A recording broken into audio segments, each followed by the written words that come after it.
கிறிஸ்துவுக்குள் பிரியமானவர்களே, அனைவருக்கும் ஆண்டவராகிய இயேசு கிறிஸ்து நாமத்தினால இந்த ஓய்வு நாளின் காலை வணக்கத்தை அன்போடு கூட தெரிவித்துக் கொள்கிறேன். கடவுளுடைய மகா பெரிய கிருபையினால அவரை ஆராதிக்க தொழுது கொள்ள கடவுள் நம்மை ஜீவனோடு கூட வைத்திருக்கிறார். ஆகவே இந்த நாளிலே முழு இருதயத்தோடும் முழு ஆத்மாவோடும் முழு சரீரத்தோடும் அவரிலே நாம் அன்பு கூர்ந்து அவரை ஆராதித்து தொழுது கொள்வோம். ஆண்டவரை நோக்கி நாம் வேண்டுதல் செய்வோம்.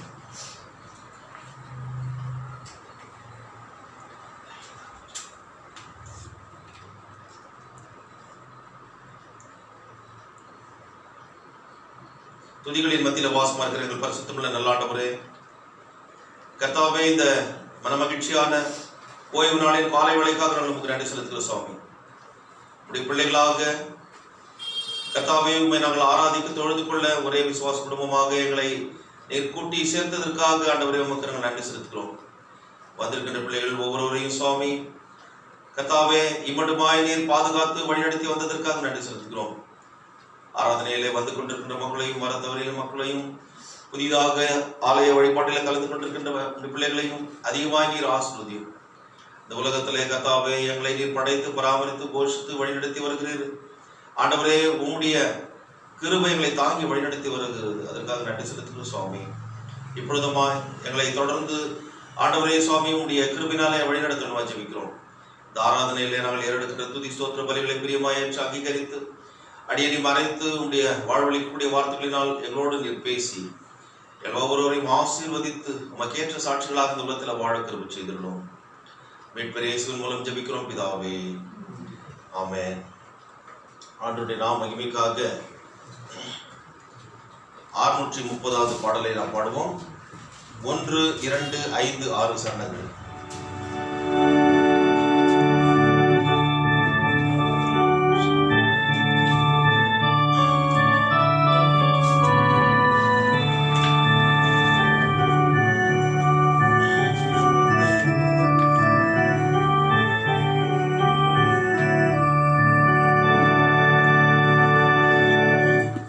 Sotira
கொள்கிறேன். The order of morning service without communion.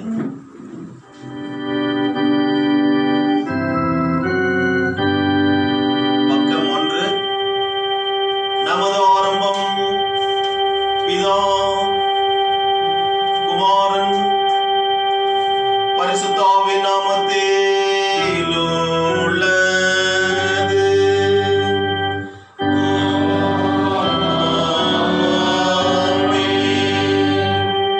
கர்த்தருக்குள் பிரியமானவர்களே, நமது பிதாவாகிய கடவுளிடம் கபடற்ற இருதயமுள்ளவர்களாய் அண்டி சேர்ந்து நமது பாவங்களை அவருக்கு அறிக்கையிட்டு அவைகளை மன்னிக்க நமது இரட்சகராகிய இயேசு கிறிஸ்துவின் நாமத்தில் அவரை கெஞ்சி கேட்போம். வாருங்கள்.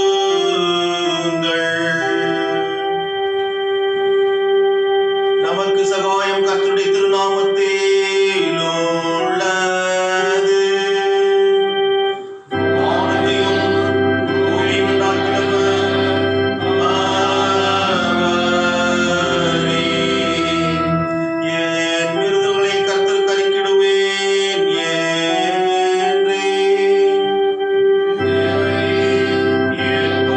தோஷத்தை மன்னித்தீர். சர்வவல்லவரான கடவுளே, எங்கள் சிருஷ்டிகரும் மீட்பருமானவரே, ஏழை பாவிகளாகிய நாங்கள் சுபாவத்தின்படி பாவமுள்ளவர்களும் தீட்டுள்ளவர்களுமாயிருக்கிறோம் என்றும் மனத்தினாலும் வாக்கினாலும் நடத்தினாலும் உமக்கு விரோதமாய் பாவம் செய்தோம் என்றும் அறிக்கையிடுகிறோம்.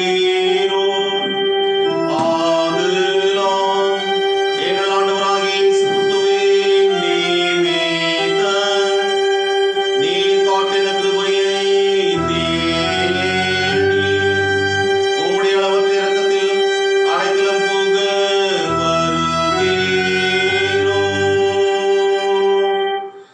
அளவில்லாத உள்ள கடவுளை எங்களை மீட்கும்படி மரணத்துக்கு ஒப்புக் கொடுத்த உமது ஒரே பேரான குமாரன் நிமித்தம் எங்களுக்கு இறங்கி எங்கள் பாவங்கள் எல்லாம் மன்னித்தருளும். உமது கிருபையினால் நாங்கள் நித்திய ஜீவனை சுதந்திரித்துக் கொள்ளும்படி உண்மையும் சக்தி மறைகிற மெய்யான அறிவையும் உம்முடைய வசனத்தின் உண்மையான கீழ்ப்படிதலையும் பரிசுத்த ஆவியை கொண்டு எங்கள் இருதயங்களில் அதிகப்படுத்திட வேண்டும் என்று ஆண்டவராகிய இயேசு கிறிஸ்துவின் மூலமாய் உம்மை வேண்டிக் கொள்கிறோம் கர்த்தாவே. ஆமென்.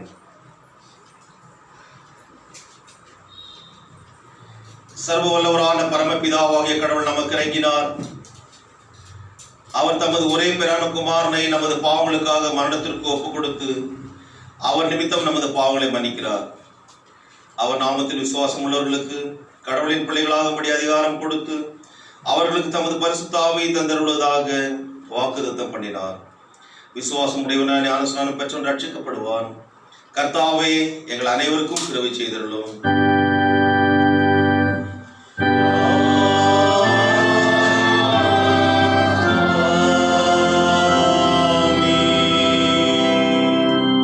திருத்துவ பண்டிகைக்கு பின்வரும் 3ஆம் ஞாயிறு, the third Sunday after Trinity, இந்த நாளுக்கு என்று குறிக்கப்பட்டிருக்கின்ற ஆரம்ப வாக்கியம் இன்ட்ராய்ட் பக்கம் 98.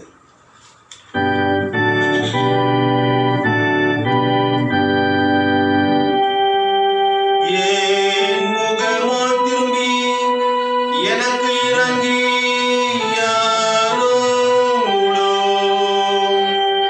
நான் அறிந்தவன் சேருமாயானவன்.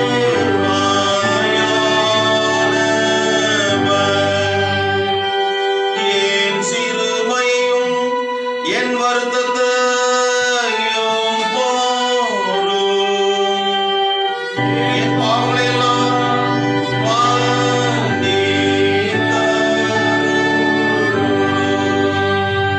யெகோவா, உமக்கு நேராக என் ஆத்துமாவை உயர்த்துகிறேன். என் கடவுளே, உம்மில் நம்பிக்கை வைத்திருக்கிறேன். நான் வெட்கப்பட்டு போகாதபடி செய்யும். பிதாவே,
பக்கம் 98.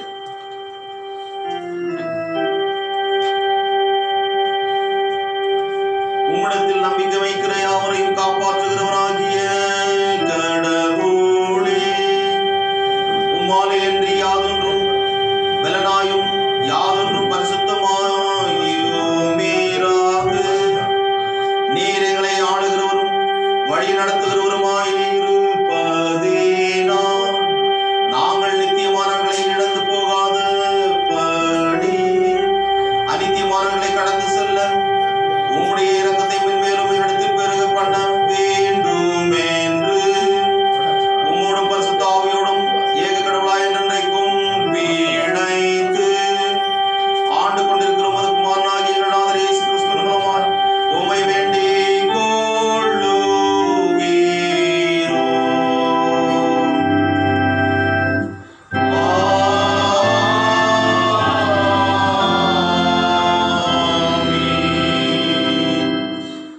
சபையார் தயவு கூர்ந்து அமர்ந்திருக்கவும். Please be seated.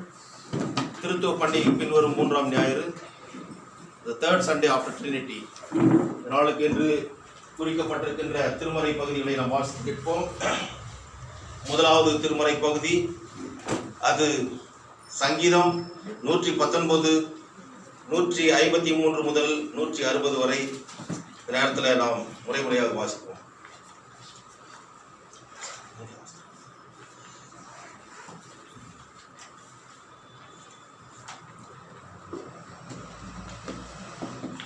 சங்கீதம் 119, 153 முதல்.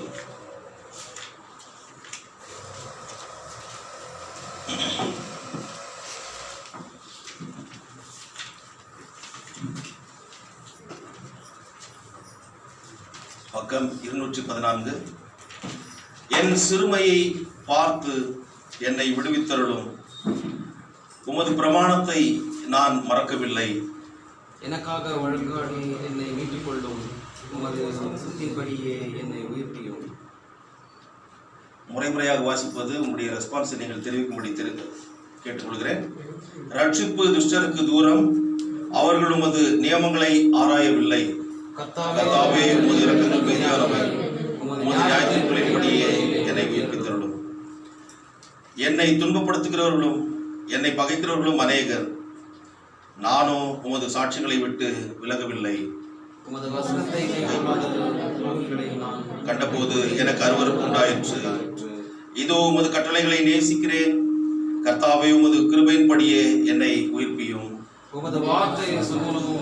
சத்தியம், உமது நீதியுள்ள நியாயத்திற்கு ஒவ்வொன்றும் நித்தியம். இந்த நாளுக்குரிய பழைய ஏற்பாட்டு வேத பகுதியை கேட்போம். பழைய ஏற்பாட்டு பகுதி எரேமியா தீர்க்கதரிசன புஸ்தகம் 28ஆம் அதிகாரம் வசனங்கள் 5 முதல் 9 வரை. The Old Testament reading is taken from the prophetic book of Jeremiah, chapter 28, verses 5 to 9. Jeremiah 28, 5-9.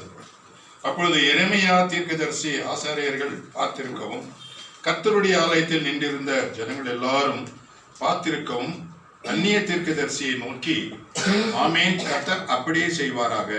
கர்த்தருடைய ஆலயத்தின் பணிமுட்டுகளையும் சிறைப்பட்டு போன அனைவரையும் பாபிலோனில் இருந்து திரும்பி வர பண்ணுவார் என்று நீ தீர்க்க தரிசனமாக சொன்ன உன் வார்த்தைகளை கர்த்தர் நிறைவேற்றுவாராக. ஆகிலும் உன் செவிகளும் சகல ஜனங்களின் செவிகளும் கேட்க நான் சொல்லும் வார்த்தையை கேள். பூர்வ காலம் முதல் எனக்கு முன்னும் உனக்கு முன்னும் இருந்த தீர்க்கதரிசிகள் அநேகம் தேசங்களுக்கு விரோதமாகவும் பெரிய ராஜ்யங்களுக்கு விரோதமாகவும் யுத்தத்தையும் பஞ்சத்தையும் கொள்ளை நோயையும் குறித்து தீர்க்க தரிசனம் சொன்னார்கள். சமாதானம் வரும் என்று தீர்க்க தரிசனம் சொல்லியிருக்க, அந்த தீர்க்க தரிசனம் சொன்ன வார்த்தையின்படியே வந்தால் அப்பொழுது அவன் கர்த்தர் மெய்யாய் அனுப்பின தீர்க்கதரிசியாக விளங்குவான் என்று எரேமியா தீர்க்கதரிசி சொன்னான். இன்றைக்காக வாசிக்க வேண்டிய பழைய ஏற்பாடு வாசித்து முடிந்தது. இன்றைக்காக குறிக்கப்பட்டிருக்கின்ற நிருபவாக்கியம் அது அப்போஸ்தலனாகிய பவுல் ரோமருக்கு எழுதின நிருபம் 7ஆம் அதிகாரம் வசனங்கள் 1 முதல் 13 வரை. Today's epistle reading is taken from the epistle of St. Paul to Romans, chapter 7, verses 1 to 13. Today's epistle text, Romans chapter 7, verses 1 to 13. Or do you not know, brethren, for I speak to those who know the law, that the law has dominion over a man as long as he lives. For the woman who has a husband is bound by the law by her husband as long as he lives. But if the husband dies, she is released from the law of her husband. So then if, while her husband lives, she marries another man, she will be called an adulteress. But if her husband dies, she is free from the law, so that she is not adulteress. Though she has married another man, therefore, my brethren, you also have become dead to the law through the body of Christ, that you may be married to another, even to him who has raised from the dead, that we should bear fruit to God. For when we were in the flesh, the passions of sins which were aroused by the law were at work in our members to bear fruit to death. But now we have been delivered from the law, having died to what we were held by, so that we should serve in the newness of the Spirit and not in the oldness of the letter. What shall we say then? Is the law sin? Certainly not. On the contrary, I would not have known sin except through the law, for I would not have known covetous unless the law had said, you shall not covet. But sin, taking opportunity by the commandment, produced in me all manner of evil desire. For apart from the law, sin was dead. I was alive once without the law, but when the commandment came, sin revived and I died. And the commandment which was to bring life, I found to bring death. For sin, taking occasion by the commandment, deceived me, and by it killed me. Therefore the law is holy, and the commandment holy, and just and good.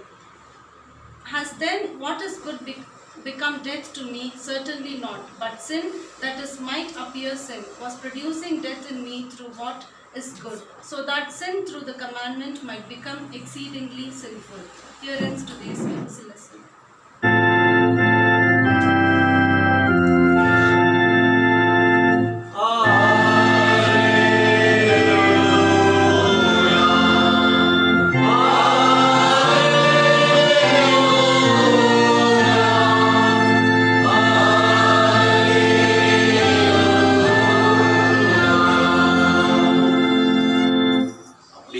குறிக்கப்பட்டிருக்கின்ற சுவிசேஷ வாக்கியம் பரிசுத்த மத்தேயு எழுதின சுவிசேஷம் 10ஆம் அதிகாரம் வசனங்கள் 34 முதல் 42 வரை.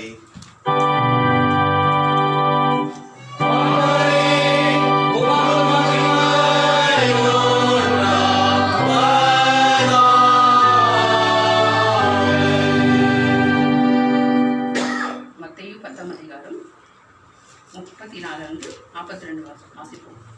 மனுஷர் முன்பாக என்னை அறிக்கை பண்ணுகிறவன் எவனோ அவனை நானும் பரலோகத்தில் இருக்கிற என் பிதாவின் முன்பாக அறிக்கை பண்ணுவேன். மனுஷர் முன்பாக என்னை மறுதலிக்கிறவன் எவனோ அவனை நானும் பரலோகத்தில் இருக்கிற என் பிதாவின் முன்பாக மறுதலிப்பேன். பூமியின் மேல் சமாதானத்தை அனுப்ப வந்தேன் என்றும் எண்ணாதிருங்கள். சமாதானத்தை அல்ல, பட்டயத்தையே அனுப்ப வந்தேன். எப்படியெனில் மகனுக்கு தகப்பனும் மகளுக்கும் தாய்க்கும் மருமகளுக்கும் மாமியாருக்கும் பிரிவினை உண்டாக்க வந்தேன். ஒரு மனுஷனுக்கு சத்துருக்கள் அவன் வீட்டாரே. தகப்பனையாவது தாயையாவது என்னிலும் அதிகமாய் நேசிக்கிறவன் எனக்கு பாத்திரன் அல்ல. மகனையாவது மகளையாவது என்னிலும் அதிகமாய் நேசிக்கிறவன் எனக்கு பாத்திரன் அல்ல. தன் சிலுவையை எடுத்துக்கொண்டு என்னை பின்பற்றாதவன் எனக்கு பாத்திரன் அல்ல. தன் ஜீவனை காக்கிறவன் அதை இழந்து போவான். என் நிமித்தம் தன் ஜீவனை இழந்து போகிறவன் அதை காப்பான். உங்களை ஏற்றுக்கொள்கிறவன் என்னை ஏற்றுக்கொள்கிறான். என்னை ஏற்றுக்கொள்கிறவன் என்னை அனுப்பினவரை ஏற்றுக்கொள்கிறான். தீர்க்கதரிசி என்னும் நாமத்தின் நிமித்தம் தீர்க்கதரிசியை ஏற்றுக்கொள்கிறவன் தீர்க்கதரிசிக்கேற்ற பலனை அடைவான். நீதிமான் என்னும் நாமத்தின் நிமித்தம் நீதிமானை ஏற்றுக்கொள்கிறவன் நீதிமானுக்கென்ற பலனை அடைவான். ஷீஷன் என்னும் நாமத்தின் நிமித்தம் இந்த சிறியரில் ஒருவனுக்கு ஒரு கலசம் தண்ணீர் மாத்திரம் குடிக்க கொடுக்கிறவனும் தன் பலனை அடையாமற் போவான் என்று மெய்யாகவே உங்களுக்கு சொல்கிறேன் என்றார்.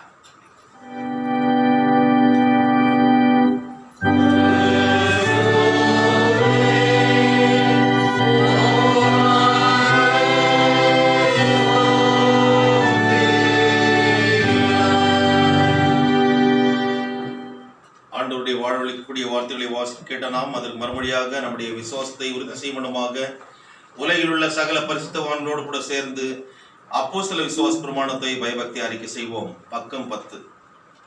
பரலோகத்தையும் உலகத்தையும் படைத்த சர்வவல்ல பிதாவாகிய கடவுளை விசுவாசிக்கிறேன்.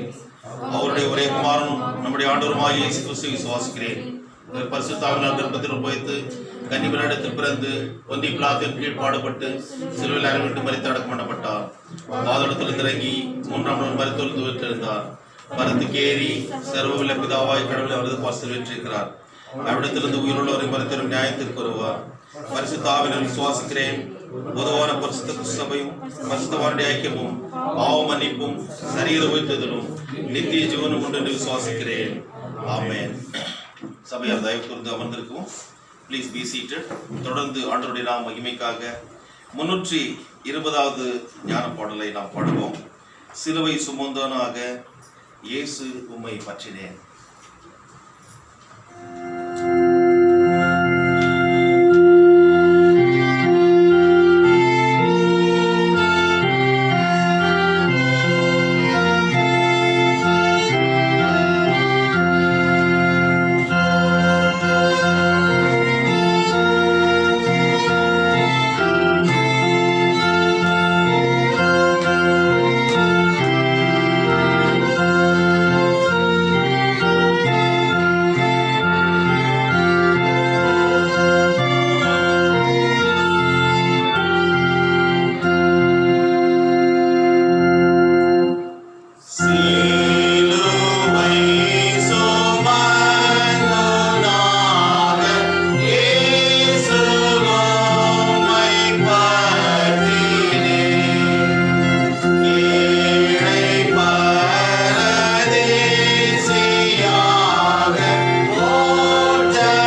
கிறிஸ்துக்குள் பிரியமானவர்களே,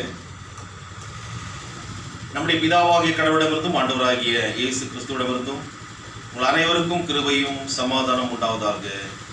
ஆமென். திருத்துவ பண்டிகைக்கு பின்வரும் 3ஆம் ஞாயிறாகிய இந்த நாளிலே கடவுளுடைய வார்த்தையை தியானிக்க தெரிந்து கொள்ளப்பட்ட வேத பகுதி, அது இன்றைக்கு வாசிக்க கேட்ட சுவிசேஷ பகுதி. மத்திய எழுதின சுவிசேஷம் 10ஆம் அதிகாரம் வசனங்கள் 34 முதல் 42 வரை உள்ள பகுதியிலிருந்து கடவுளுடைய வார்த்தையை நாம் தியானம் செய்வோம். ஆண்டவரை நோக்கி நாம் வேண்டுதல் செய்வோம். துதிகளின் மத்தியில் வாசமாக இருக்கிற எங்கள் பரிசுத்தமுள்ள நல்லாண்டவரே, மன மகிழ்ச்சியான ஓய்வு நாளின் காலை வேளைக்காக உங்களுக்கு நன்றி செலுத்துகிற சுவாமி. இவ்வளவு நேரம் உங்களை ஆராதிக்க தொழுது கொள்ள கிருபை செய்தீர். உமக்கு ஸ்தோத்திரம். இப்பொழுதுமாய் உடைய வாழ்வழிக்கக்கூடிய வார்த்தைகளின் மூலமாக அடியனை மறைத்து நீர் வெளிப்பட்டு என்னோடு பேசி எங்கள் ஒவ்வொருவரையும் நீர் பலப்படுத்தி உமக்கேற்ற உத்தம சாட்சிகளாக அந்த உலகத்தில் நாங்கள் வாழ பிழைக்க சாட்சி பகர கிருபை செய்திருந்தோம். மீட்பர் இயேசுவின் மூலம் ஜெபிக்கிறோம் பிதாவே, ஆமென். கிறிஸ்துக்குள் பிரியமானவர்களே, இந்த ஆராதனையில் பங்கு பெற்றிருக்கின்ற ஒவ்வொருவரையும் ஆண்டவராகிய இயேசு கிறிஸ்து நாமத்தினால வருக வருக என்று வரவேற்கிறேன். அநேக திருச்சபைகளில் இருந்து, சகோதர திருச்சபைகளிலிருந்து விசுவாசிகள் இந்த நாளில் நீங்கள் பங்கு பெற்றிருக்கிறீர்கள். ஆகவே கடவுள் உங்கள் ஒவ்வொருவரையும் தனித்தனியாகவும் பேர் பேராகவும் குடும்பமாக ஆசீர்வதிப்பாராக. இந்த நாளுக்குரிய இந்த பகுதிக்கு ஒரு தலைப்பை கொடுக்க வேண்டும் என்றால், கர்த்தருடைய சித்தம் நம்முடைய வாழ்க்கையிலே எப்படியாக அது நிறைவேறுகிறது என்ற ஒரு தலைப்பிலே நாம் தியானம் செய்வோம்.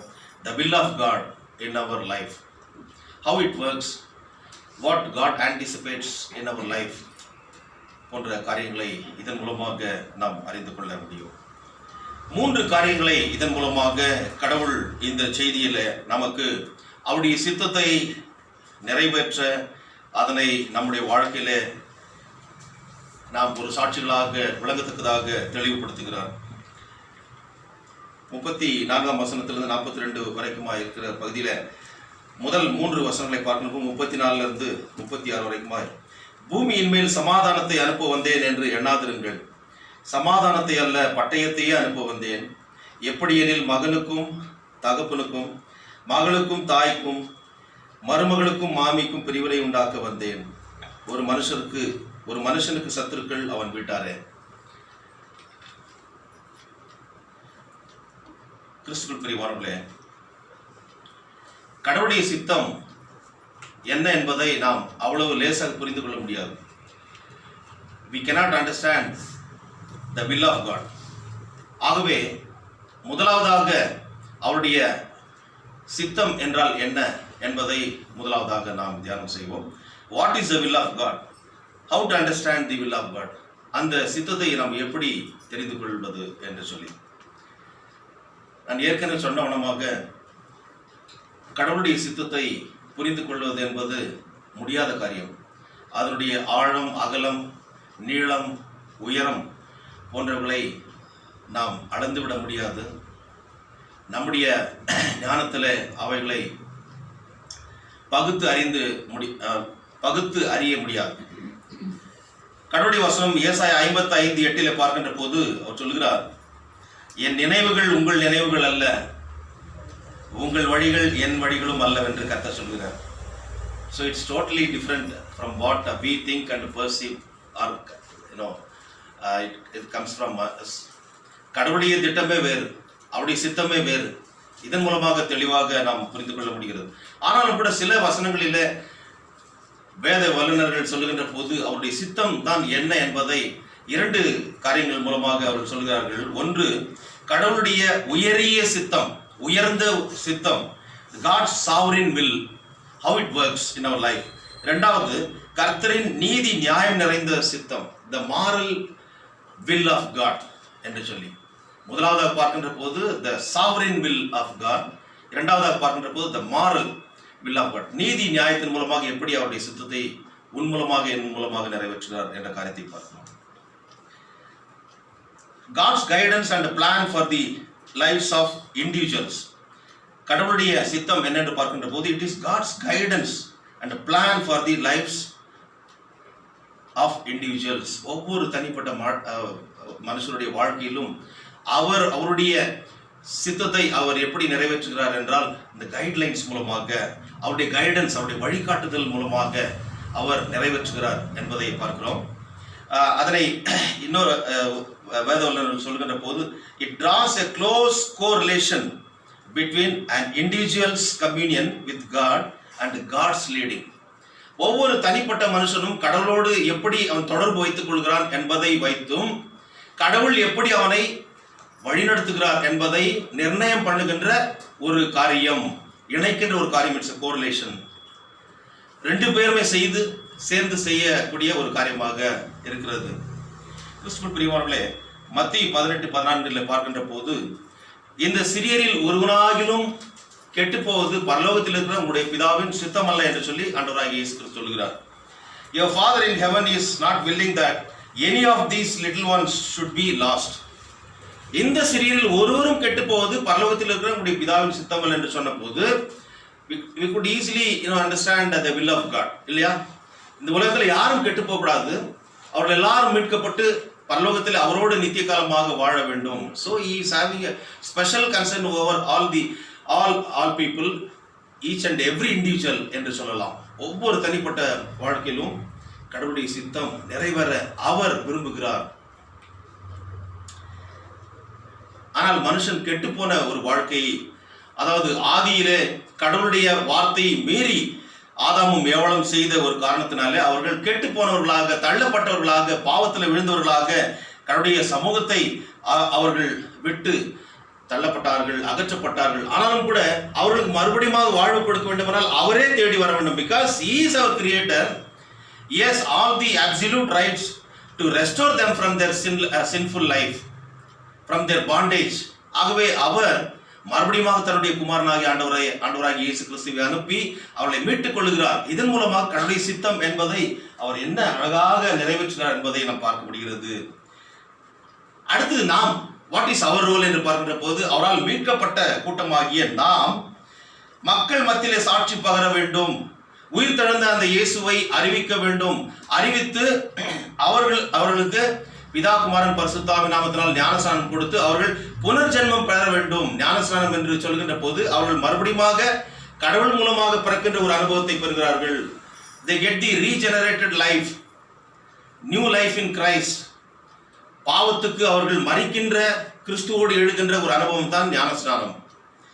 கிறிஸ்துவுக்குள் பிரியமானவர்களே, அப்பேற்பட்ட ஒரு புனர்ஜென்மம் அடைய நீயும் நானும் வழிகாட்டி அவர்களை பரலோகத்திற்கென்று அழைத்து செல்ல அந்த கடமையை நாம் தொடர்ந்து செய்ய வேண்டும் சீஷர்களாக. இதுதான் கடவுளுடைய உயரிய சித்தம், or the sovereign will of God என்று சொல்லி. மாரல் வில் என்று பார்க்கின்ற போது கர்த்தருடைய நீதி நியாயம் நிறைந்த சித்தம் என்று பார்க்கின்ற போது நீதி, அவர் நீதி உள்ளவர், நியாயம் உள்ளவர். ஜஸ்டிஸ் அண்ட் ரைச்சியஸ்னஸ், மிஷ்பாத் அண்ட் சடாக்கா என்று சொல்லி எபிரேய வார்த்தையில் சொல்வார்கள். அது அவரோடு பிறந்த குணாதிசயங்கள். நீதி நியாயம் என்றால் அதுதான் கடவுளே, அவருடைய குணாதிசயம். ஆகவே இந்த சிறியரில் ஒருவனுக்கு யார் இடரலா இருக்கிறானோ, என்னில் விசுவாசமா இருக்கிற இந்த சிறியரில் ஒருவனுக்கு யார் இடரலா இருக்கிறானோ அவனுடைய கழுத்தில் எந்திர கல்லை கட்டி சமுத்திரத்தின் ஆழத்தில் போடுவது அவனுக்கு நலமா இருக்கின்றார். ஓரத்தில் தப்பிச்சு வந்துடுவாங்க. சமுத்திரத்தின் ஆழத்தில் எந்திர கல்லைனா பாருங்க, அந்த மில் ஸ்டோன் ரொம்ப பெருசு. அது என்னிடத்தில் விசுவாசமா இருக்கிற இந்த சிறியரில் ஒருவனுக்கு, சோ இடரலா இருக்கக்கூடாது. So we should not be a stumbling block, but we should be a stepping stone for others to come to receive God. கடவுளை ஏற்றுக்கொள்ள நீயும் நானும் தடைக்கல்லாக இருக்கக்கூடாது, படிக்கல்லாக இருந்து அவர்களை ஆண்டவரிடத்தில் கொண்டு வர வேண்டும். So if we violate these norms, நாம் கடவுளுக்கு கணக்கு சொல்ல வேண்டிய ஒரு நிலைமையில இருக்கிறோம். If we violate these norms or the will of God under this particular moral will, then we are all answerable to God. அது மாத்திரமல்ல, we need to face the wrath of God. கடவுளுடைய கோபாக்கினையை நாம் சந்திக்க வேண்டியதா இருக்கும். அவரிடத்தில் கணக்கு ஒப்புவிப்பது மாத்திரமல்ல, அவருடைய கோபாக்கினையை சந்திப்பது. அவருடைய கோபாக்கினையை சந்திப்பது மிக கஷ்டமான ஒரு காரியம், சந்திக்கவே முடியாது. அடுத்ததாக பார்க்கின்ற போது that leads to the final punishment, destruction. நம்முடைய வாழ்க்கையில அது பெரிய அழிவை கொண்டு வரும். ஆகவே கடவுள் எதிர்பார்க்கின்ற அந்த அவருடைய சித்தம் என்ன என்பது இதன் மூலமாக நாம் புரிந்து கொள்ள முடிகிறது. சரி, இங்கே வசனத்துல இரண்டாவதாக பார்க்கின்ற போது how to know the will of God in the family circle. குடும்பத்திலே கர்த்தருடைய சித்தத்தை நாம் எப்படி புரிந்து கொள்வது என்று பார்க்கின்ற போது 34ஆம் வசனம், 35ஆம் வசனம், 36ஆம் வசனத்துல பார்க்கும்போது, பூமியின் மேல் சமாதானத்தை அனுப்ப வந்தேன் என்று எண்ணாதிருங்கள். சமாதானத்தை அல்ல, பட்டயத்தையே அனுப்ப வந்தேன். I did not come to give peace but sword. sword என்று பார்க்கின்ற போது அடுத்த வசனத்தில் சொல்றார் பாருங்க, பிரிவினை உண்டாக்க வந்தேன்.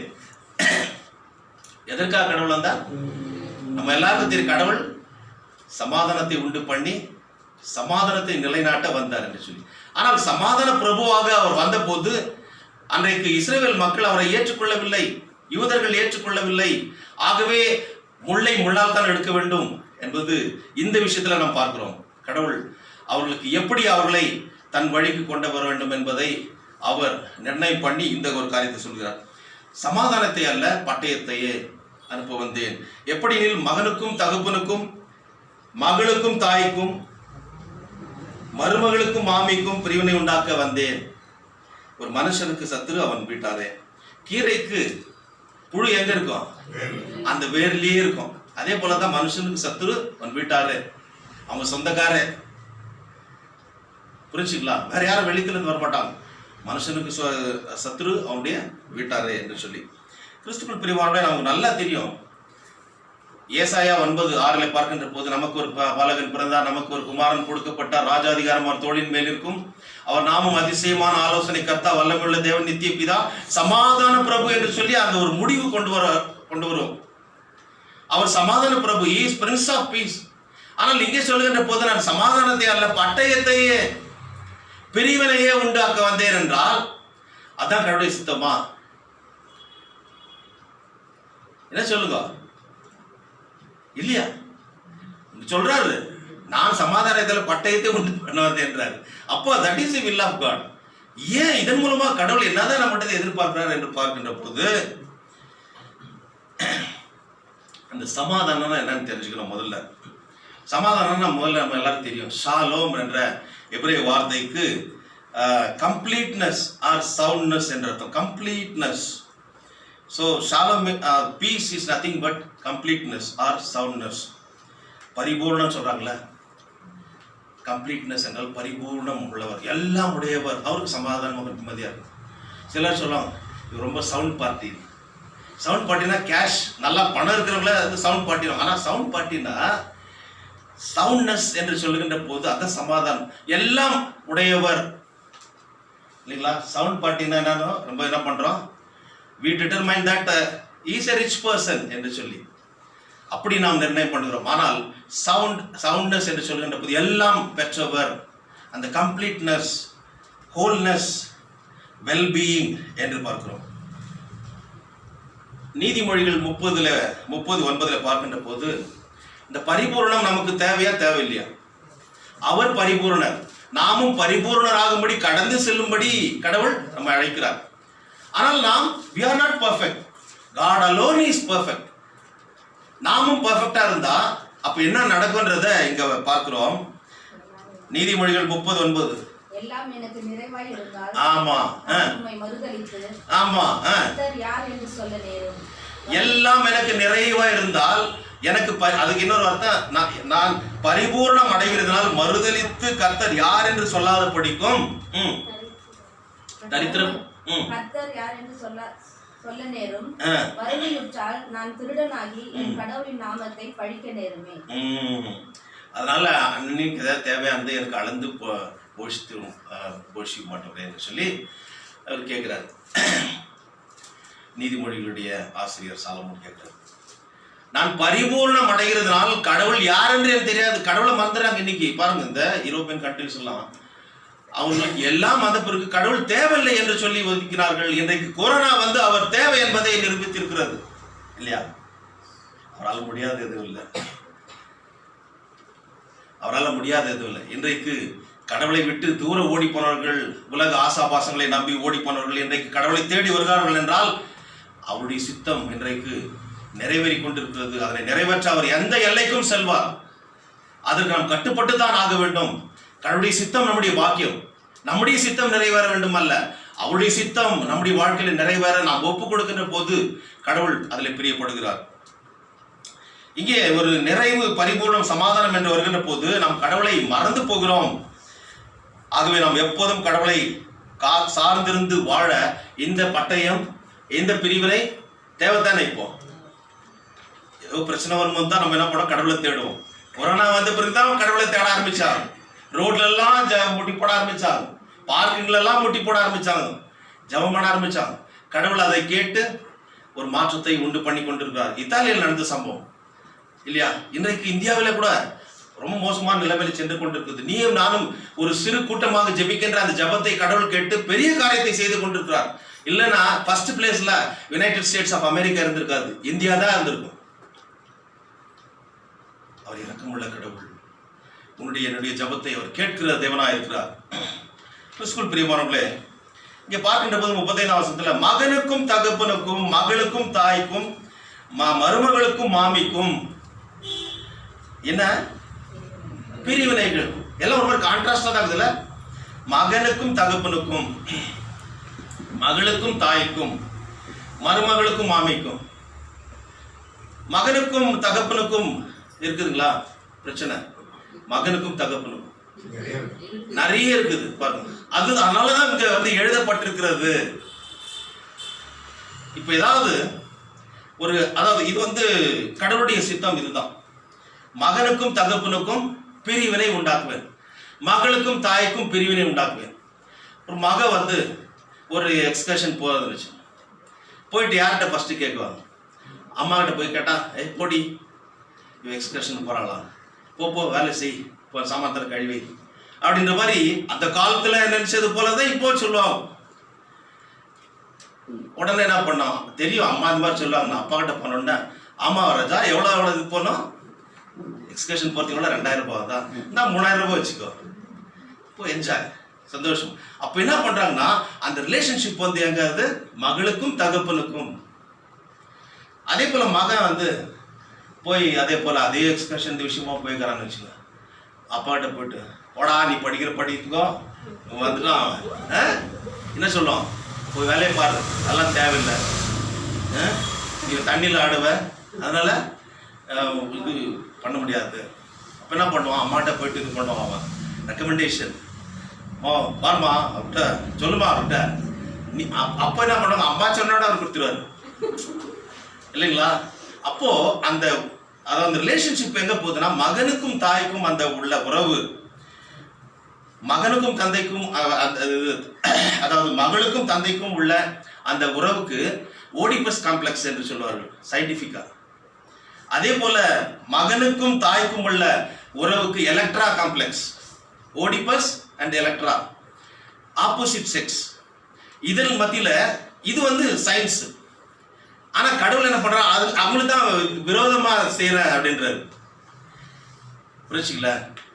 சரி, மூன்றாவதாக சயின்ஸ் என்ன சொல்லுதுன்னா, மருமகளுக்கும் மாமிக்கும் பிரிவினை இருக்குது. சயின்ஸ்ல அது மாதிரி இல்லை, இது ரெண்டுக்கு இருக்குது, ஆனா இதுக்கு கிடையாது. மருமகளுக்கும் அது மாமிக்கும் பிரச்சனைனா என்ன, ரொம்ப அந்த வேதனை வந்து அதிகமா இருக்கும். A man's enemy will be the members of his own household என்று சொல்லி, ஒரு மனுஷனுக்கு சத்துரு அவன் வீட்டார் என்று சொல்லி, சத்ருவின் பேச்சுக்கு ஏன் அவன், அது ஒரு மனுஷனுக்கு சத்ரு அவன் வீட்டார் என்று பார்க்கின்ற போது, ஆதியிலே கடவுள் ஆதாமையும் ஏவாளை படைத்த போது சத்ருடைய பேச்சுக்கு அவர்கள் முதலிடம் கொடுத்து, சத்ருவின் பேச்சுக்கு முதலிடம் கொடுத்து, தன்னை படைத்த தெய்வத்தை, தனக்கு ஜீவனை கொடுத்து அவரோடு உலாவுகின்ற ஒரு பாக்கியத்தை கொடுத்த தேவனை மறந்து கடவுளுக்கு சத்ருவானார்கள். ஆகவே தான் கடவுள் என்ன பண்ணார், உன்னுடைய சந்ததி எல்லாம் உனக்கு சத்ருவாக வரும் இல்லையா? For every action there is an equal and opposite reaction. Newton's third law of motion. நம்ம என்ன செய்கிறோமோ மனுஷன் எதை விதைக்கிறானோ அதையே இருப்பான். ஆகவே இங்கே பார்க்கின்ற போது தன்னுடைய மனைவிக்கு கொடுத்த அந்த ப்ரையாரிட்டி, அந்த முதலிடத்தை கடவுளுக்கு அவன் கொடுக்கவில்லை. கொடுத்துருந்தா என்ன இருக்கும், அந்த சத்ருவை அவங்க ஜெயிச்சுட்டு இருப்பாங்க. அந்த அம்மா எடுத்துன்னு வந்து கொடுத்தாங்க, நான் சாப்பிட்டு இவன் அப்படியே வாங்கி சாப்பிட்டான். அப்போவே அவன் அடிமையாக போயிட்டான். மனைவியிடத்துல அன்பாக இருக்கலாமே தவிர அடிமையாக இடக்கூடாது. இன்னைக்கு நிறைய பேர் அப்படி செய்யறதுனால தான் என்ன ஆகுதுன்னா, அந்த குடும்பத்தில் ஒரு நல்ல சுவாரஸ்யம் இருக்கிறது இல்லை. கிறிஸ்துக்குள் பிரியமானவர்களே, கடவுளுடைய சித்தத்தை மறந்து உலக ஆசாபாசங்களுக்கும் அதனுடைய இச்சைக்கும் பலியான ஆதாம் ஏவாளின் பேராசை பலிக்கவில்லை. அவர்கள் மரணத்தை சந்தித்தார்கள். 1 யோவான் 2:17 பார்க்கின்ற போது, உலகமும் அதன் இச்சைகளும் ஒழிந்து போகும், தேவனுடைய சித்தத்தின்படி செய்கிறவனோ என்றென்றைக்கும் நிலைத்திருப்பான். 1 John 2:17 தேவனுடைய சித்தத்தின்படி செய்கின்ற எப்பேற்பட்டவனாக இருந்தாலும் சரி, எப்பேற்பட்டவளாக இருந்தாலும் சரி, அவர்கள் நிலைத்து நிற்பார்கள். உலகமும் அதன் இச்சையும் ஒழிந்து போகும். உலகத்தை நம்பினார்கள், சத்ருவை நம்பினார்கள், அந்த இச்சை சொல்லுகின்ற அந்த வார்த்தையை அவர்கள் நம்பினார்கள். ஆனால் வந்தது என்ன, முடிவு என்ன, பட்டயம். அவர்கள் சந்திக்க வேண்டியதாயிடுச்சு இல்லையா? சமாதானமான வாழ்ந்திருந்த ஒரு வாழ்க்கை அவர்களுக்கு பறிக்கப்பட்டது. ஏனென்றால் சத்ருவுக்கு அவர்கள் இடம் கொடுத்தார்கள், சத்திய தேவனை அவர்கள் மறந்து போனார்கள். ஆகவே they need a conflict. God admits a conflict in their life. Conflict resolution கூட அவர் தான் பண்ணணும். அதிலிருந்து மீட்டெடுக்கணும்னால அவர் தான் வர வேண்டும். ஆகவே தான் தன்னுடைய ஒரே பேரான குமாரனாகிய ஆண்டவராகிய இயேசு கிறிஸ்துவை அனுப்பி அவர் மீட்டுக் கொண்டார். மருமகள் விஷயம் ரொம்ப சுவாரஸ்யமானது இல்லைங்களா? அதான் அந்த விஷயம் கொஞ்சம் டச் பண்ணிட்டு நெக்ஸ்ட் போயிடலாம். ஒரு ரிலேஷன் வந்து கேட்குறாரு ஒரு மருமகிட்ட, ஏம்மா இது கட்டி கொடுத்தாங்களே இப்போ எப்படிமா இருக்குது, வீட்டில் எப்படிமா இருக்கிறீங்க அப்படின்னா, சௌக்கியமாக இருக்கிறீங்களா அப்படின்னு கேட்குறோம். சௌக்கியம், பீஸ், சமாதானத்துக்கு இன்னொரு வார்த்தை என்னன்னா சௌக்கியம், சுகம், வெல்பீயிங்ன்றது அர்த்தம். வெல்பீயிங், சமாதானத்துக்கு. ஏன்னா சமாதானத்தை அனுப்ப இல்லை, பட்டயத்தை. ஏன் அந்த பட்டயத்தை அனுப்புறாருன்றது இந்த அம்மா சொல்றாங்க.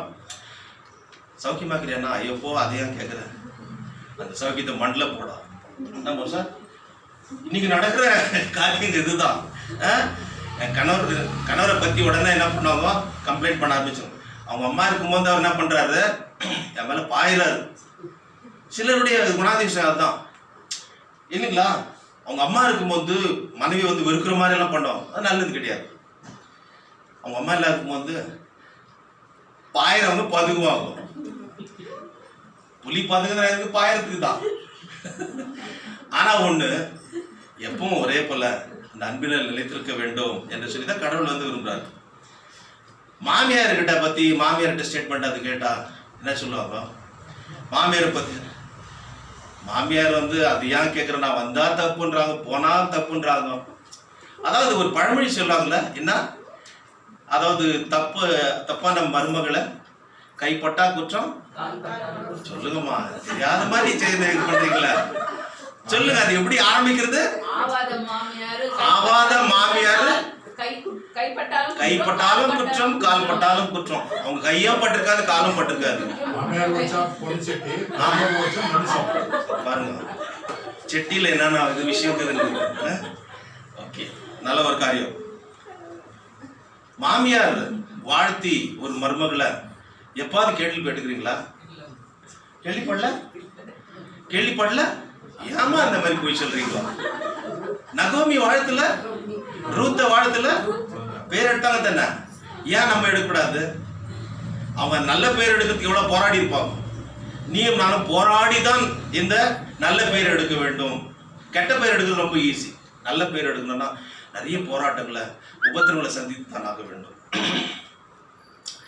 மாமியாரை கேட்டால் சொல்லுவாங்க, எல்லாம் அவனுக்கு ஃபேவரபிளாக தான் மகன் இருப்பான், இருந்தாலும் கல்யாணம் ஆகிறதுக்கு முன்னாடி ரொம்ப நல்லா தான் போவான். இப்போ பொண்டாட்டி பேச்சு கேட்டு என்ன பண்ணான்னு தெரியல, முந்தாண்டியில் முடிச்சு வச்சுக்கினான், இப்படியோடலாம் சொல்ல ஆரம்பிச்சிடுவான். ஆனால் அவன் அம்மாவுக்கு தான் ரொம்ப சாதகமாக இருப்பான்.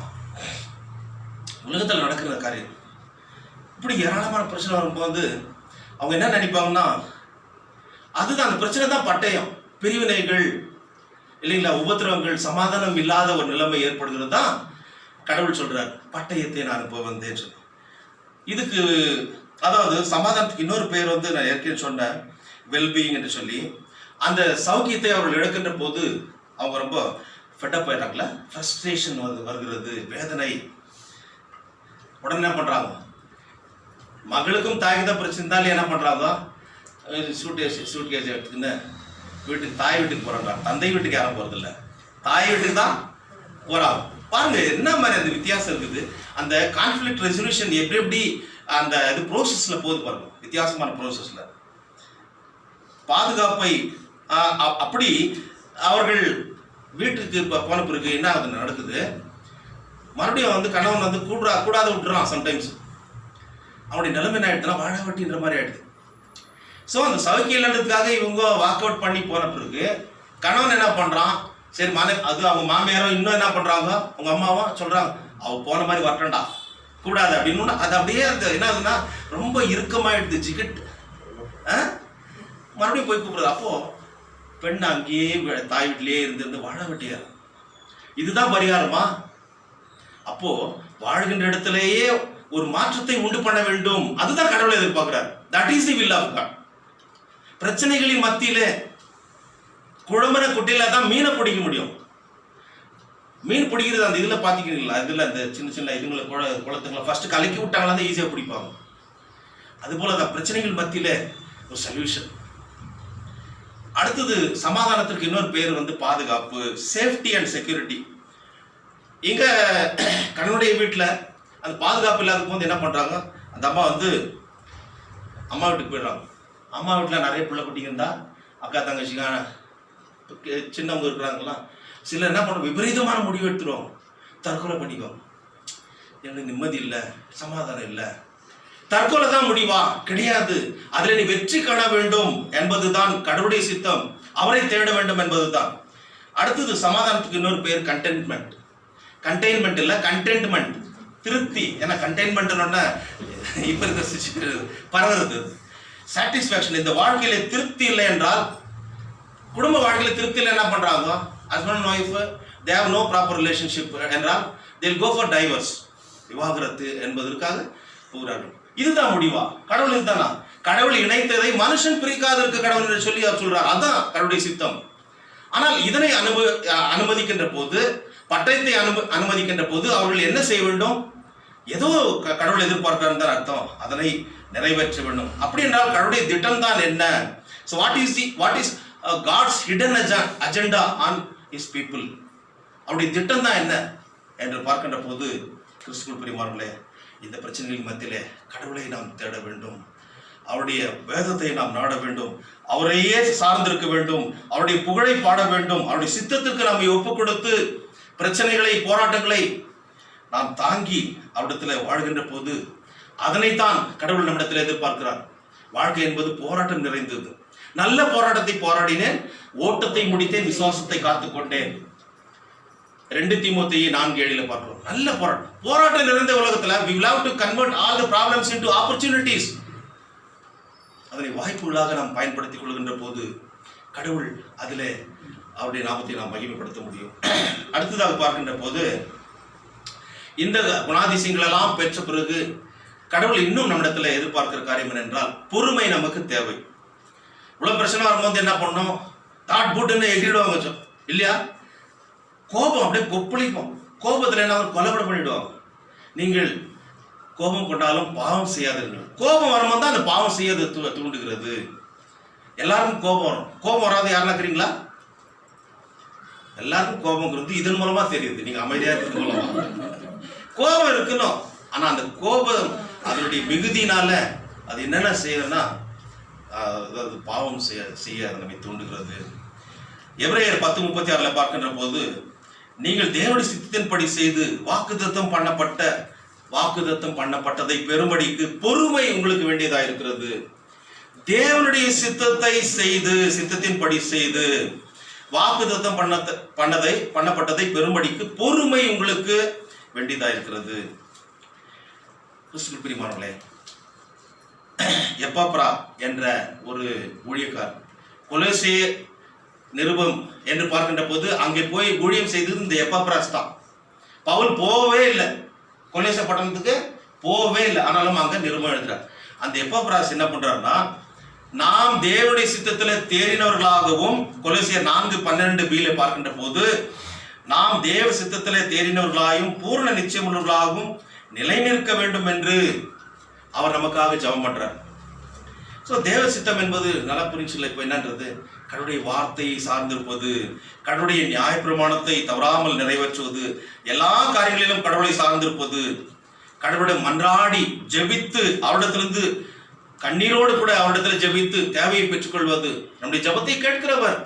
இந்த போராட்டம் இருக்குதுன்னு சொல்லிட்டு நம்ம செத்து போறதுக்காக அல்ல, அதிலிருந்து மீண்டு வர கடவுளுடைய உதவி தேவை,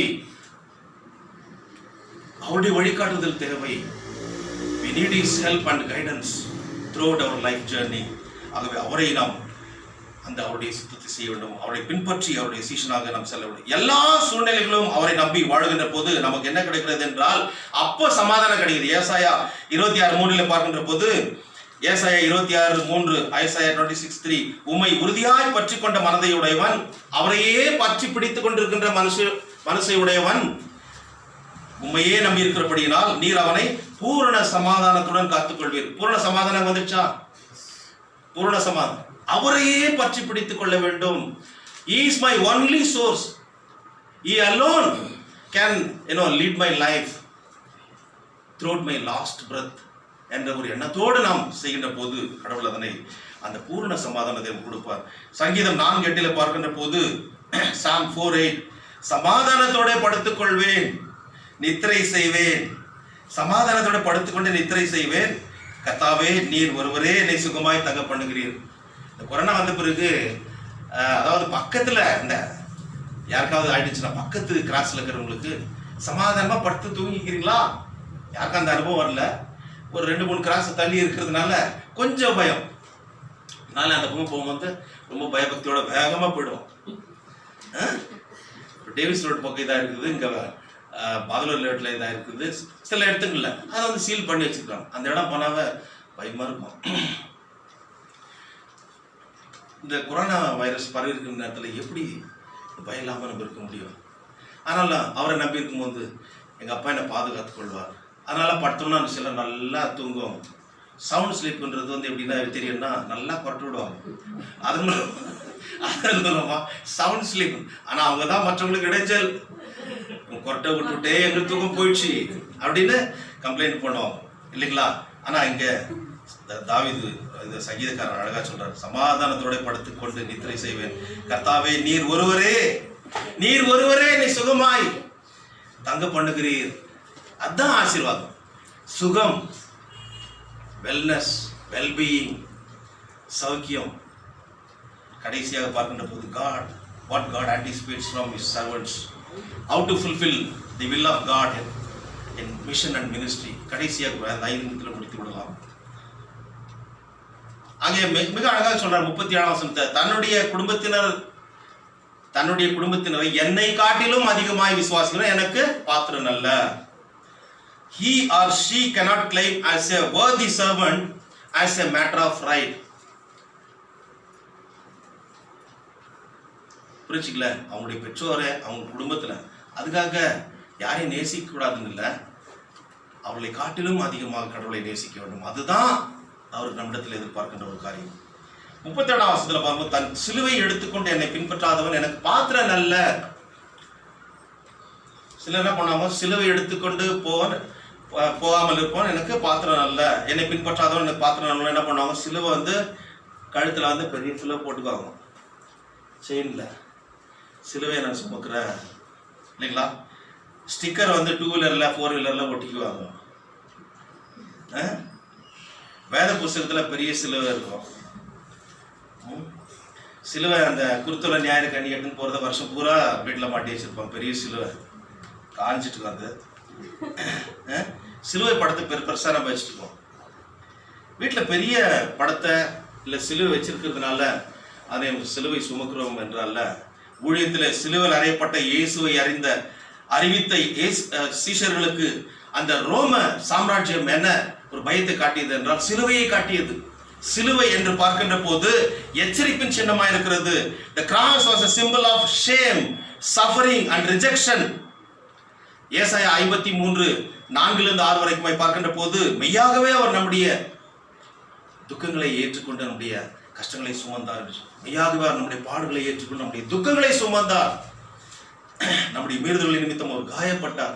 நம்முடைய அக்கிரமங்களின் நிமித்தம் அவர் நொறுக்கப்பட்டார். So cross is not only a symbol of what we believe and think that through that we can go to heaven. அப்படி இல்லை, அது ஒரு அவமானத்தின் சின்னமாக இருந்தது. கடவுள் அந்த அவமான சின்னத்தை ஏற்றுக்கொண்டார். ஆகவே அந்த சிலுவை என்று வருகின்ற போது பாடுகள், ஷேம், சஃபரிங், ரிஜெக்ஷன், கைவிடப்பட்டவராக இருந்தார். அவர் பாடுகளை அனுபவிக்கிறவராக இருந்தார், துக்கங்களை சுமந்தவராக இருந்தார். இதன் மூலமாக நாம் என்ன தெரிஞ்சு கொள்கிறோம் என்றால், நம்முடைய சுயத்தை வெறுத்து அவர் சித்தம் செய்ய முன் வருவது தான் சிலுவையை சுமப்பது. என்னுடைய சுயத்தை வெறுத்து அவருடைய சித்தத்தை செய்ய முன் வருவது தான் சிலுவையை சுமப்பது. So we must say no to ourselves, not simply to pleasures or possessions, but to self. என்னுடைய சுயத்திற்கு இல்லை என்று சொல்ல வேண்டும். நான் அல்ல, இனி நான் அல்ல, கிறிஸ்துவே என்னில் வாழ்கிறார் என்ற அந்த ஒரு அனுபவத்தோடு நாம் கடந்து செல்கின்ற போது உண்மையாகவே நாம் சிலுவையை சுமக்கிறவர்களாக இருப்போம். So we should be the carrier of Christ. கிறிஸ்துவை சுமந்து கொண்டு செல்கிறவர்களாக. கிரேக்க வார்த்தையில் பார்க்கும்போது கிறிஸ்டோபர் என்று சொல்லி, கிறிஸ்டோபர் என்ன? சிலுவையை சுமப்பவர். The bearer of Christ, the carrier of Christ. கிரேக்க வார்த்தையில் கிறிஸ்டோபர் என்ற வார்த்தைக்கு the bearer of Christ or the carrier of Christ, சிலுவை சுமந்து செல்பவர். அதான் ஆண்டவர் எதிர்பார்க்கிறார். தன்னுடைய சிலுவையை சுமந்து என்னை பின்பற்றுகிறவன், பின்பற்றாதவன் எனக்கு பார்த்துட்டு அல்ல, சிலுவையை சுமந்து கொண்டு செல்ல வேண்டும். கிறிஸ்துவின் பிரியமானவர்களே, so that means we should be identified with Christ in surrender, suffering and sacrifice. இந்த தியாகத்தின் மூலமாக, நம்மை ஒப்பு கொடுப்பதின் மூலமாக, பாடுகளை அனுபவிப்பதன் மூலமாக இந்த காரியத்தை, சிலுவையை நாம் சுமக்கிறோம். இன்றைக்கு வாசி கேட்ட பழைய ஏற்பாட்டில் பார்க்கும்போது அதாவது ஊழியர் செய்கிறவர்கள் இன்றைக்கு என்ன ஆகுதுன்னா, தன்னுடைய ஜீவனை காத்துக்கொள்ள எந்த எல்லைக்கும் போவாங்க. தன்னுடைய வயிறு மட்ட நரம்புனா மற்றவங்களது குடும்பத்தை அழிக்கிறதுக்கு ஏதாவது எல்லாத்தையும் செய்வாங்க.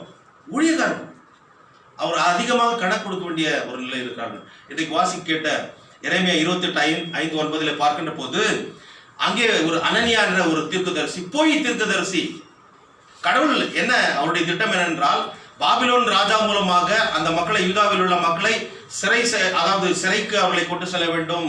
He wanted to exile them. ஆனால் இவர் என்ன சொல்றாரு, அப்படி கொண்டு போகப்பட்டவர்களை மறுபடியும் கடவுள் 2 வருஷத்துல கொண்டு வந்துடுவாரு, அவருடைய நுகத்தடியெல்லாம் முறித்து விடுவார் அப்படின்னு சொல்லிட்டு எரேமியா கிட்ட சொல்றாரு. எரேமியா தீர்க்கதரிசி அவர் இஸ் a true prophet. அவர் என்ன சொல்றாரு, அப்படியாப்பா சமாச்சாரம், அனனியாவை பார்த்து சொல்றாரு, அப்படியே சமாச்சாரம், சரி நீ சொன்னது பிரகாரமே நடக்கட்டும், நீ சொன்னது பிரகாரமே நடக்கட்டும். ஆனா ஒண்ணு, கடவுள் சில காரியங்களை எச்சரிக்கிறாருன்னா அவங்க மனம் திரும்பணுன்றதுக்காக தான் எச்சரிக்கிறார். இப்ப கூட பாபிலோன் ராஜா நேபுகாத்நேச்சரை கொண்டு இவர்களை ஏன் சிறைப்பிடிக்கிறார்னா அவங்களுக்குள்ள ஒரு மனமாற்றம் ஏற்படணும்னு தான். ஆனா நீ அவர்களை கொண்டு வரேன்னு சொல்றிய, ஒருவேளை அது கடவுள் சித்தமா தான் நடக்கட்டும். ஆனா அவன் கழுத்துல போட்டிருந்த, அதாவது இவனை கூட அரெஸ்ட் பண்ணிட்டுக்கிறாங்க, வேற எரேமியா கூட. அவனுடைய கழுத்துல உடன் அந்த நுகம் இருக்குது, ஒரு இது போல மாட்டிட்டு இருக்கிறான், டயர் போல. அத்தை என்ன பண்றான், அந்த அனனியா போய் தீர்க்கதரிசி உடைச்சிடறான். உடைச்சிட்ட பிறகு நீ போ, இதுதான் கடவுள் சொல்றாரு அப்படின்னு சொல்றான்.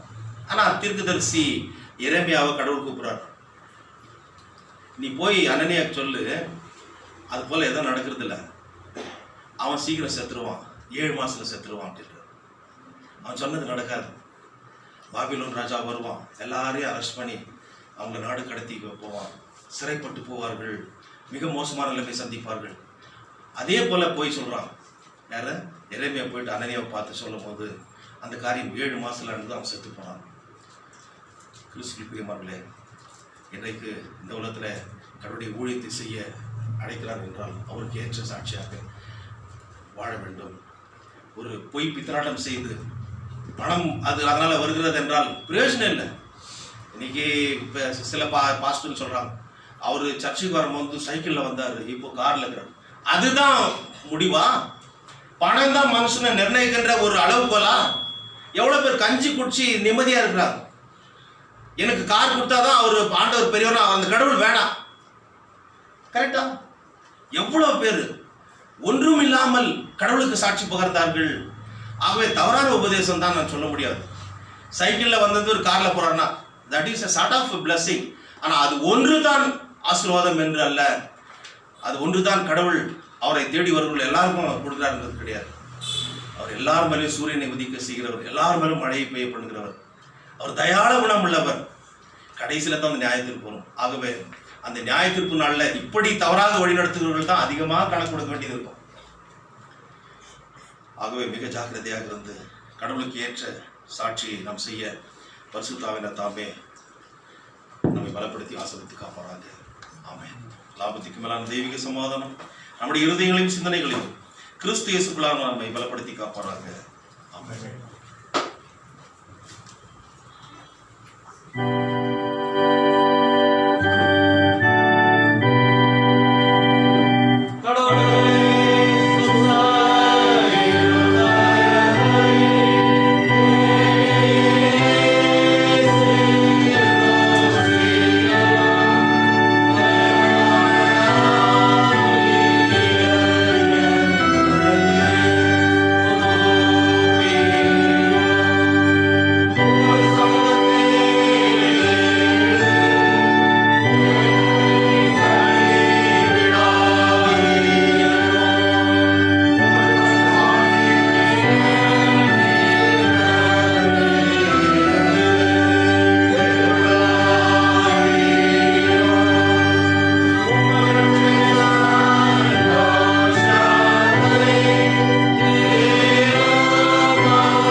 சர்வத்திற்கும் அல்ல நித்திய கடவுளே, மனுபுத்திர அனைவராலும் மஞ்சப்படத்தக்கவரே, நீர் யாதொரு புண்ணியமும் பாத்திரம் இல்லாத எங்களுக்கு தந்தர்களின கணக்கற்ற ஆத்தும சரீர நன்மைகளுக்காக உமக்கு தாழ்மையாய் மனமார்ந்த நன்றி செலுத்துகிறோம். உம்முடைய ரட்சணை வசனத்தையும் உம்முடைய வீட்டின் பரிசுத்த நியமங்களையும் எங்களுக்கு என்று சுத்தமாய் காப்பாற்றி வந்ததற்காக உண்மை விசேஷமாய் ஸ்தோத்திரிக்கிறோம். உலகம் எங்கும் போதக சுத்தத்தையும் உம்முடைய வார்த்தை வல்லமையோடு பிரசங்கிக்கும் உண்மையுள்ள போதகர்களையும் உம்முடைய திருச்சபை கொடுத்து காப்பாற்ற வேண்டும் என்று உண்மை வேண்டிக் கொள்கிறோம்.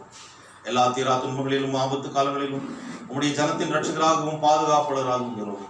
உம்முடைய திருச்சபையோடு உள்ள ஐக்கியத்திலும் எங்களுடன் கிறிஸ்துவர்களோடு உள்ள சகோதர ஒற்றுமையிலும் நாங்கள் நல்ல போராட்டத்தை போராடி கடைசியில் எங்கள் ஆத்தும ரட்சிப்பை பெற செய்யும். கர்த்தாவே, இந்த நாளிலும் நம்முடைய வாழ்வழிக்கக்கூடிய வார்த்தைகளின் மூலமாக எங்களோடு பேசி எங்களை நீர் பலப்படுத்தினதற்காக நன்றி செலுத்துகிறோம். பட்டயத்தை பிரிவினையை நீர் அனுப்புகிறீர்கள். அதன் மூலமாக நாங்கள் ஆண்டவரே சுவாமி செய்ய வேண்டிய காரியம் என்ன, அதனை செய்கின்ற போது எங்களுக்கு அந்த சமாதானத்தை, பூர்ண சமாதானத்தை நீர் கொடுக்கிறீர். ஆண்டவரே சுவாமி, இந்த பிரிவினைகள், பிரச்சனைகள், பட்டயங்கள் வருகின்ற போது என்னுடைய வாழ்க்கையை முடித்து கொள்ள அல்ல, நீர் கொடுக்கின்ற இந்த உபத்திரங்களின் மூலமாக நாங்கள் பாடங்களை கற்றுக்கொண்டு உண்மையிலே நாங்கள் ஆண்டவரை மென்மேலும் வளர, அதன் மூலமாக எங்களை நீர் ஆண்டவரே சமாதானத்தினால் இடைக்கட்டி ஆசீர்வதிக்கின்ற தேவனாயிருக்கிறீர் என்பதை நாங்கள் ஆண்டவரே சுவாமி இந்த நாளிலே வார்த்தையின் மூலமாக எங்களோடு பேசினதற்காக உங்களுடைய சித்தத்தை எங்களுடைய வாழ்க்கையிலே நீர் ஆண்டவரை எப்படியாக நிறைவேற்றுகிறேன் என்பதை கற்றுக் கொடுத்தீரே ஸ்தோத்திரம். கர்த்தாவே, அதே போல உடைய பின்பற்றி செல்கின்ற நாங்கள் ஆண்டவரே சிலுவை சுமந்து எப்படி செல்ல வேண்டும், தன்னுடைய ஜீவனை வெறுத்து கர்த்தாவே சுவாமி அதனை காப்பாற்றிக் கொள்ள ஆண்டவரே முயற்சி எடுக்காமல் உம்மை பின்பற்றி செல்கின்ற போது அந்த ஜீவன் எங்களுக்கு காக்கப்படும். ஆகவே அப்பேற்பட்ட ஒரு நிலைமைக்குள்ளாக எங்களை நீ நடத்தி ஆண்டவரை உங்களுக்கு சாட்சி உள்ள மக்களாக உள்ளத்தில் வாழ எங்களோடு நீ பேசினதற்காக ஸ்தோத்திரம். இந்த ஆண்டவரே ஆராதனையில் பங்கு பெற்றுக்கின்ற நம்முடைய பிள்ளைகள் ஒவ்வொருவரையும் சுவாமி தனித்தனியாகவும் பேர் பேராகவும் குடும்பமாக நீர் ஆசீர்வதிக்கூடிய ஜெபிக்கிறோம். திருச்சபையினுடைய முகாம சங்கத்தினருக்காக ஆண்டவரை நாங்கள் வேண்டுதல் செய்கிறோம். ஒவ்வொருவரையும் சுவாமி நீர் அதிகமாக நீர் ஆசீர்வதியும் கர்த்தாவே. அதே போல வயதான மக்களுக்கு ஆண்டவரே, அதே நோயப்பட்டிருக்கின்ற மக்களுக்கு நீர் பரம வைத்தியராக இருந்து சுகத்தையும் பலத்தை கொடுக்கணுமா ஜெபிக்கிறோம். கர்த்தாவே, தன்னுடைய பிறந்த நாளையும் திருமண நாட்களையும் விசேஷ நிகழ்வுகளையும் இந்த வாரத்தில் கொண்டாடுகின்ற மக்களுக்காக நான் வேண்டுதல் செய்கிறோம். கர்த்தாவே, அவருடைய தேவைகளை எல்லாம் சந்தித்தரணும், அவர்களை நீர் ஆசீர்வதியும். அதே போல பல்வேறு விதமான பிரச்சனைகளின் மத்தியிலே உம்மை தேடி நாடி ஆண்டவரே சுவாமி உம்முடைய பாதத்தில் கண்ணீரோடு முறையிடுகின்ற நம்முடைய பிள்ளைகளுடைய கூக்குரலை கேட்டு பெரிய விடுதலை நீ கொடுக்க வேண்டுமா ஜெபிக்கிறோம். இந்த கொரோனா வைரஸ் COVID-19 வந்து கர்த்தாவே உலகமெங்கிலும் ஆண்டவரே இந்த கொள்ளை வியாதி வியாபித்திருக்கின்ற இந்த சூழ்நிலையில கர்த்தாவே என்னுடைய தேசத்து மக்கள் கர்த்தாவே உலகில் உள்ள ஒவ்வொரு மக்களையும் சுவாமி இந்த நோயினால் பாதிக்கப்பட்டிருக்கிற மக்களை நீ காப்பாற்ற வேண்டுமா இடத்துல கெஞ்சி கேட்கிறோம். இந்த நோய் தீவிரமாக அடையாதபடிக்கு இது கட்டுப்பாட்டுக்குள்ள கொண்டு வர கூடிய சீக்கிரத்தில் ஆண்டவரே ஒரு வேக்சினேஷன் கண்டுபிடிக்கிறதுக்காக இதன் மூலமாக சுவாமி கர்த்தாவே ஒரு உயிர் வீழ்ச்சியை நீர் கொடுக்க வேண்டுமா இடத்துல கெஞ்சி கேட்கிறோம். கர்த்தாவே மிக அதிக அளவில் பாதிக்கப்பட்டிருக்கின்ற அமெரிக்கா, ஐக்கிய நாடுகள், பிரேசில், ரஷ்யா, இந்தியாவுக்காக நாங்கள் வேண்டுதல் செய்கிறோம். கர்த்தாவே இதோட மக்களை ஆண்டவர் கண்ணோக்கிப்பார்.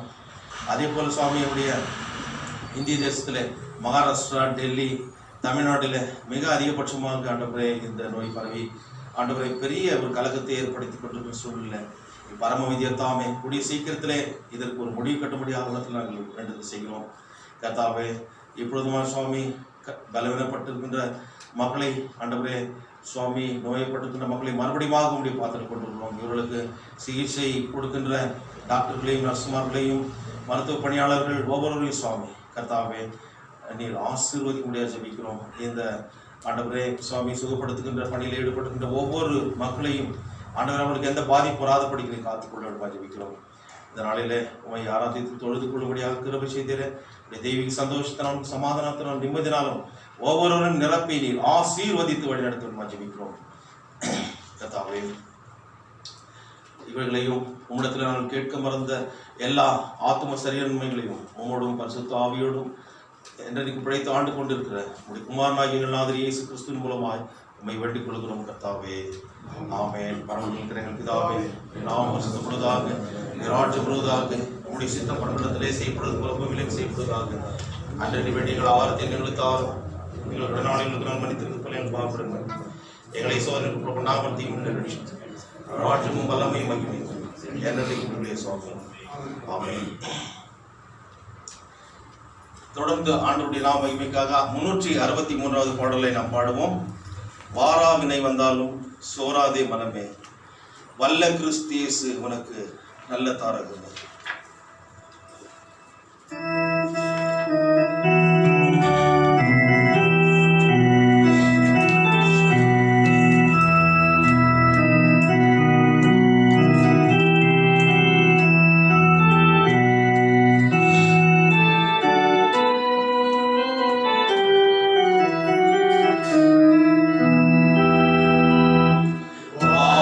வாராவினை வந்தாலும்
காணிக்கைகளுக்காக ஆண்டவரிடத்தில் நாம் வேண்டுதல் செய்வோம்.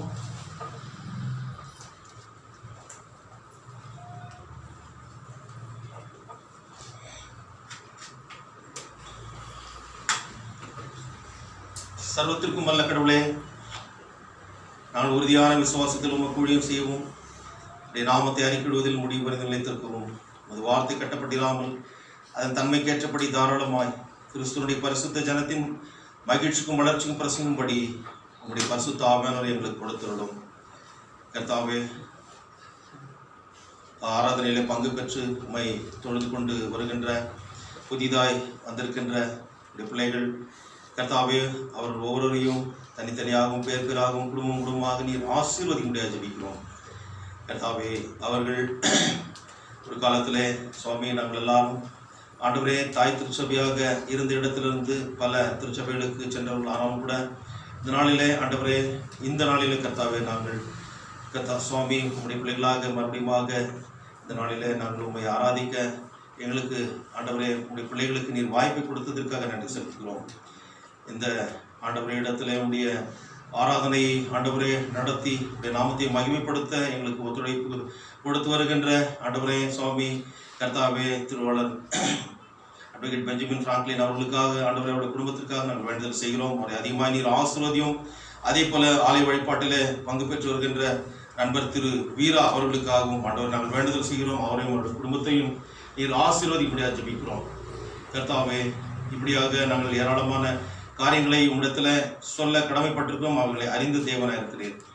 உம்முடைய ஆண்டவரே சுவாமி எல்லா ஆசீர்வாத நன்மைகளையும் கிறிஸ்துவனுடைய பரிசுத்த ஜனத்தின் மகிழ்ச்சிக்கும் வளர்ச்சிக்கும் ஆண்டவரே சுவாமியை நீர் கொடுத்து உம்முடைய பரிசுத்த ஆவியானவரையும் பரத்திலிருந்து வருகின்ற ஞானத்தையும் உம்முடைய திருச்சபைக்கு தந்திட வேண்டும் என்று எங்கள் ஆண்டவர் இயேசு கிறிஸ்துவின் மூலமாய் உம்மை வேண்டிக் கொள்கிறோம். கர்த்தாவே, ஆமென். கர்த்தருடைய ஆசீர்வாதத்தை பெற்றுக்கொள்வோம்.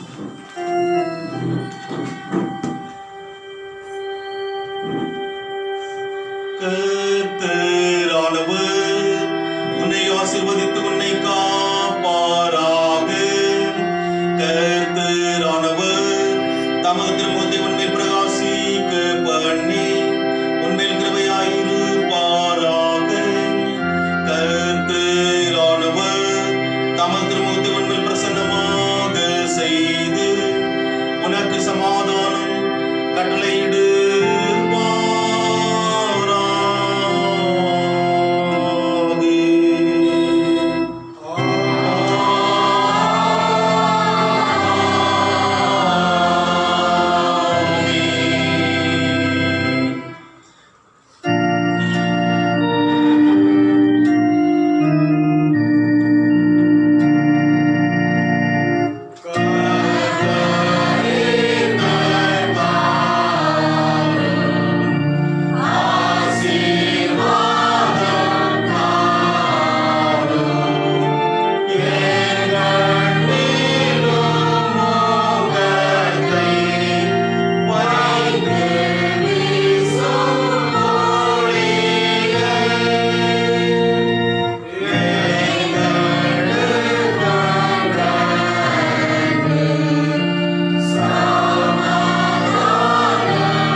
சபையாரங்களுக்கும் ஆண்டவராகிய இயேசு கிறிஸ்து நாமத்தினாலே அன்பான ஸ்தோத்திரங்களையும் வாழ்த்துக்களையும் தெரிவித்துக் கொள்கிறேன். God bless you.